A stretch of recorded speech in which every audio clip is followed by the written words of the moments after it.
Having trouble with your consumer cellular voicemail PIN? You're not alone. A forgotten PIN is a common issue, but it's usually easy to fix. First, try the most straightforward approach.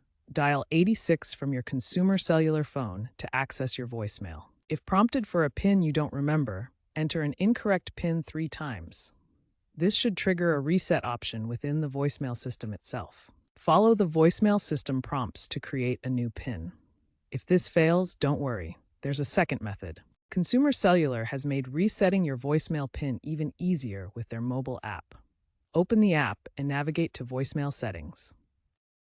Here, you should find an option to reset PIN. You'll likely need to verify your identity through biometric authentication like fingerprint or facial recognition, or via SMS to your registered phone number. Follow the on-screen prompts to set a new PIN.